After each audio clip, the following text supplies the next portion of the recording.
Best varicose veins చికిత్సనే పొందండి. నొప్పి లేని చికిత్స కోసం సంప్రదించండి ఎవిస్ హాస్పిటల్. నమస్తే రమగారు. నమస్తే జయ. రమగారు, మనకు కార్తీక మాసంలో అయ్యప్ప స్వాములు బాగా కనిపిస్తారు కదండి. ఆల్రెడీ మనం కనిపించేస్తున్నారు కూడా. ఇంకేముంది, వరుసగా వచ్చేసింది కదా మాసంలోకి వచ్చేసింది, తర్వాత ఇది వచ్చేస్తుంది, సంక్రమణ వచ్చేస్తుంది. అవునవును. సో ఇంట్లో అయ్యప్ప మాల వేసుకునేటప్పుడు ఇంట్లో ఉండే స్త్రీలు మాల వేసుకునే వారికి వాళ్ళకి ఖచ్చితంగా కొన్ని నియమ నిబంధనలు ఉంటాయి, వాటిని ఫాలో అయిపోతుంటారు. కానీ ఇంట్లో ఉండే స్త్రీలు ఉంటారు కదా రమ్మగారు, భార్యలు అవ్వచ్చు, తల్లులు అవ్వచ్చు, వీళ్ళు ఎలాంటి నియమాలు పాటించాలి అంటే ఎట్లాగంటే, ఇప్పుడు వారికి ఇదివరకు లాగా ఎక్కడో ఉండి 41 రోజులు మాల అయ్యే వరకు ఉండే రోజులు పోయినాయి. కుదిరితే ఓకే, కుదరకపోతే ఇంట్లోనే ఉంటున్నారు కదా. అలాంటప్పుడు వీళ్ళు ఎలాంటి నియమాలు పాటించాలనేది నా ఉద్దేశం. మొదట మాల వేసుకునేటప్పుడు ఇంట్లో ఉన్న ఆడవాళ్ళ పర్మిషన్ తీసుకోవాలి జయ.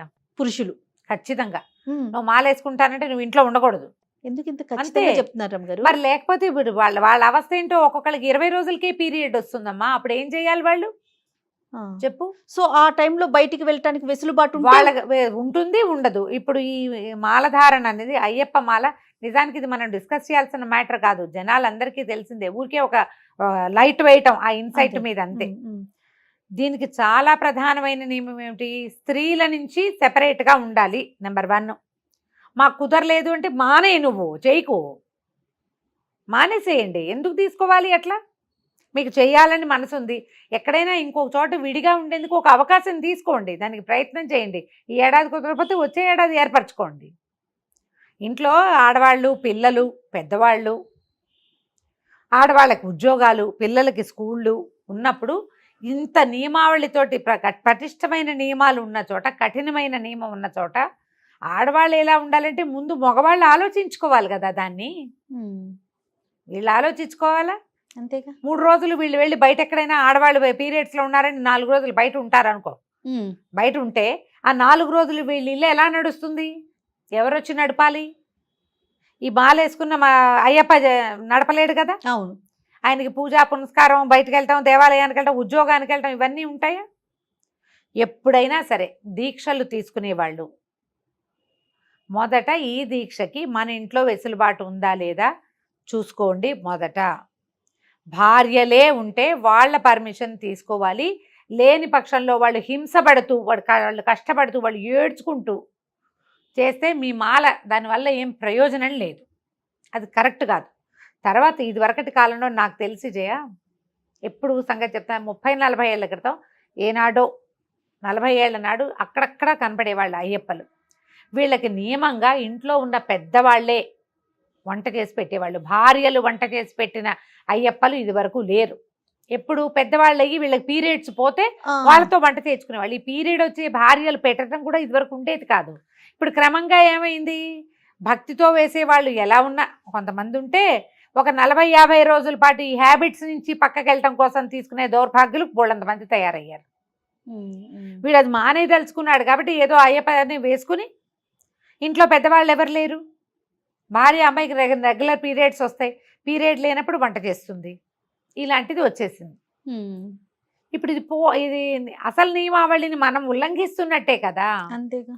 ఉల్లంఘన ఎలాగూ జరుగుతోంది. ఈ ఉల్లంఘించేటప్పుడు వాళ్ళ పర్మిషన్ తీసుకోండి. వాళ్ళు కొంతమంది పాప ఎర్లీ పీరియడ్స్ వచ్చేస్తాయి, పిల్లలు చంటి పిల్లలు ఉండొచ్చు, చేయి మార్చుకునే అవకాశం లేకపోవచ్చు, పిల్లలతో సహా వీళ్ళు బయటికి వెళ్ళిపోలేరు. ఆ మగవాళ్ళు వచ్చేసరికి పోనీ వీళ్ళు మగవాడే ఆ 5 రోజులు ఎవరైతే దీక్ష తీసుకున్నారో స్వామి ఆయనే బయటికి వెళ్తాడు, ఎక్కడికో వెళ్ళిపోతాడు, ఈమెకి ఇబ్బంది రాగానే. 5 రోజులు ఈ ఇల్లు నడిపి మళ్ళీ అతను వచ్చేసరికి ఈ ఇల్లంతా ఈ అమ్మాయి శుద్ధి చేయాలంటే టంగులు తెగిపోతాయి జయ.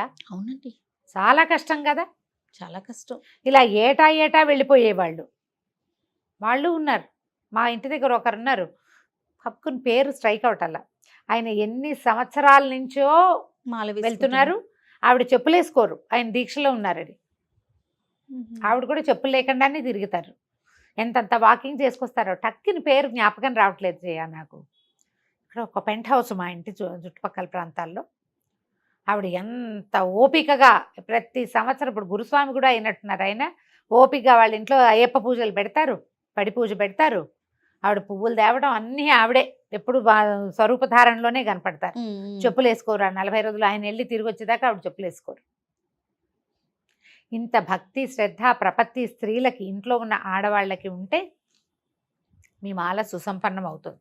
లేదా వాళ్ళు మేము తంటాలు పడ్డానికి మేము రెడీగా ఉన్నాం, అవి వెళ్తే ఏమైనా మనకు మంచి జరుగుతుంది, కుటుంబానికి మేలు జరుగుతుంది, నువ్వు బాగుపడతావు, నీకేదైనా అది వస్తుంది, నమ్ముతాం కదా. భగవంతుడి దగ్గరికి వెళ్తే పలానాది ఏదో మంచి శుభం అనుకుంటాం.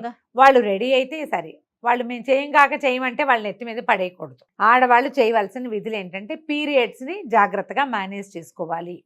మొదట ఎప్పుడు వాళ్ళు పరిశుద్ధంగా ఉంటారు కాబట్టి మీరు కూడా ఏ మధ్యాహ్నం 12ంటికి స్నానం చేస్తా, రాత్రి పడుకునేటప్పుడు చేస్తా లాంటివి కాకుండా మీ ఇంట్లో ఒక పీఠం పెట్టుకుని ఒక పూజా విధానం నడుస్తుంది కాబట్టి ఆ స్వామి ఏ విధానంలో ఉన్నాడో ఇంచుమించుగా మీరు కూడా అదే విధానపు పడక, అదే విధానపు స్నానము విధి పెట్టుకుంటే సరి. ఆయన భూశయనం చేస్తాడు.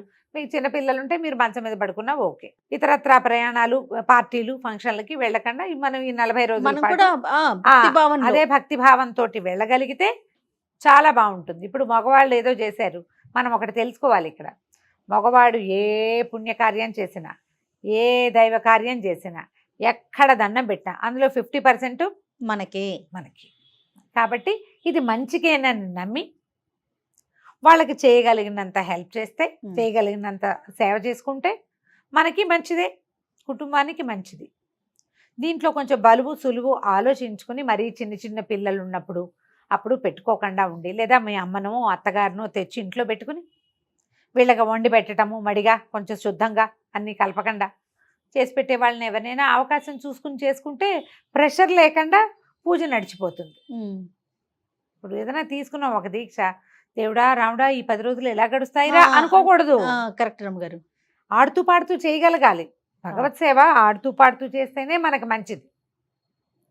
ఇంకా ఎప్పుడని రోజులు ఇంకా ఎన్నాళ్ళు అని లెక్క పెట్టుకుంటుంటే దానివల్ల ఏం పుణ్యం? అవును, ఉపకారం ఏం లేదు. దానివల్ల ఉన్నది అనవసరంగా చెడుస్తుంది. జాగ్రత్తగా చేయండి. మీరు చెప్పులు వేసుకుంటారా వేసుకోరా, నేను ఆఫీస్కి వెళ్ళాలి, అవన్నీ మీ ఇష్టం అమ్మా. ఎవరి విధానం వాళ్ళదే. కానీ శుచి శుభ్రత, కొంచెం మడి మైల పాటించి ఈ స్వాములు ఎవరైతే అయ్యప్ప సేవకు వెళ్ళదలుచుకున్నారో వాళ్ళకి సహకరిస్తే, ఆడవాళ్ళు కూడా సహకరించే పరిస్థితి ఉన్నప్పుడే దీక్ష తీసుకుంటే మగవాళ్ళు కూడా మంచిది. అంతే. ఇదేముంది, కార్తీకం, పైగా చలికాలం ఇది.